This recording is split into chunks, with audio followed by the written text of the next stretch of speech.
தமிழ் மொழி. செங்கோலின் மொழி, சங்கம் வளர்த்த மொழி, சங்கமென முழங்கும் மொழி. கொஞ்சும் இலக்கணமும் கெஞ்சும் இலக்கியமும் கொஞ்சி பேசும் இயல்பு மொழி. மூன்றெழுத்தில் உலகாலும் எம் தாய்மொழி, அதுவே எம் தமிழ் மொழி. அத்தகைய தமிழ் மொழியால் இங்கு வந்திருக்கும் எங்களது அருமை தாளாளர் தந்தை அவர்களையும் விருந்தினரையும் தலைமை ஆசிரியரையும் பெற்றோரையும் ஆசிரியர்களையும் மாணவ செல்வங்களையும் வணங்கி சுதந்திர தினத்தை பற்றி எங்களது உரையை துவங்குகிறோம். நாம் சுவாசிக்கும் இந்த சுதந்திர காற்று சாதாரணமாக நமக்கு கிடைத்து விடவில்லை. இதற்கு பின்னால் நூற்றுக்கணக்கான ஆண்டுகளின் போராட்டமும் லட்சக்கணக்கான மாவீரர்களின் தியாகமும் அடங்கியுள்ளது.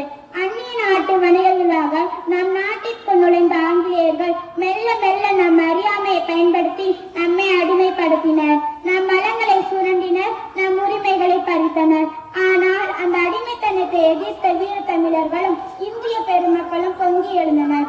நெற்கட்டும் செவலில் பூலிதேவன், பாஞ்சாலக்குறிச்சி, வீரபாண்டிய கட்டபொம்மன், சிவகங்கையின் மருது சகோதரர்கள் மற்றும் வீரமங்கை வேலுநாச்சியார் போன்றோர் தமிழக மண்ணிலிருந்து சுதந்திர நெருப்பை மூட்டினர்.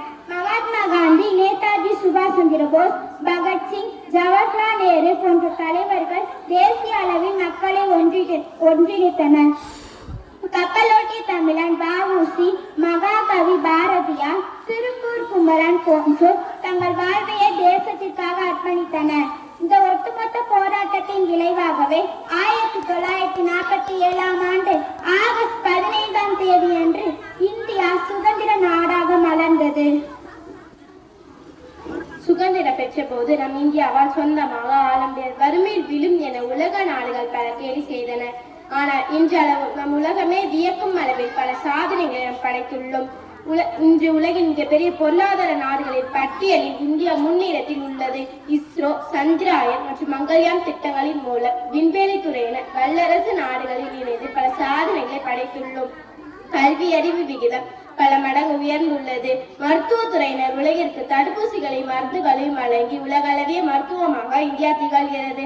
பசுமை புரட்சியின் மூலம் உணவு உற்பத்தியும் தன்னிறைவை பெற்று மற்ற நாடுகளுக்கு ஏற்றுமதி செய்யும் நிலையை அடைந்துள்ளோம். இன்றைய சவால்களும் நமது கடமைகளும் என்னவென்றால், சுதந்திரம் என்பது வெறும் கொண்டாட்டம் மட்டுமல்லாமல் அது ஒரு மிகப்பெரிய பொறுப்பு. அன்று எல்லைகளில் நின்று நாட்டை பாதுகாப்பது மட்டுமே தேசபக்தியாக இருந்தது. ஆனால் இன்று நம் அன்றாட வாழ்வில் நம் செய்யும் நல்ல காரியங்கள் தான் உண்மையான தேசபக்தி. நம் நாடு இன்னும் சில சவால்களை எதிர்கொண்டு வருகிறது. நாட்டின் அனைத்து பகுதி மக்களுக்கும் தரமான கல்வியை கிடைக்க நாம் பாடுபட வேண்டும்.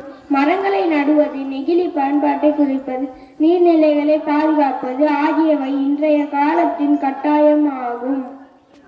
மொழி வேறுபாடுகளை கடந்து நாம் அனைவரும் இந்தியர்கள் என்று ஒற்றுமை உணர்வுடன் வாழ வேண்டும். எதிர்காலம் வகுப்பவரை தான் தீர்மானிக்கப்படுகிறது என்பார்கள். இந்தியாவின் தூண்களாகிய மாணவர்களாகிய நமக்கு இந்த தேசத்தை உயர்த்தும் பெரும் பொறுப்பு உள்ளது. நாம் செய்ய வேண்டியவை: நன்றாக படித்து சிறந்த அறிவை பெற்று நாட்டின் முன்னேற்றத்திற்கு பயன்படுத்த வேண்டும். லஞ்சத்திற்கும் ஊழலுக்கும் எதிராக நேர்மையான குடிமகனாக வாழ பழக்க வேண்டும். நம்மை சுற்றியுள்ள ஏழை எளிய மக்களுக்கு நம்மால் முடிந்த உதவியை செய்ய வேண்டும். காரியங்கள் தான் உண்மையான தேசபக்தி. நம் நாடு இன்னும் சில சவால்களை கொண்டு வருகிறது. அப்துல் கலாம் ஐயா கண்ட வல்லரசு இந்தியா என்ற கனவை நனவாக்க வேண்டிய பொறுப்பு இளைஞர்களாக நம் கைகளில் தான் உள்ளது.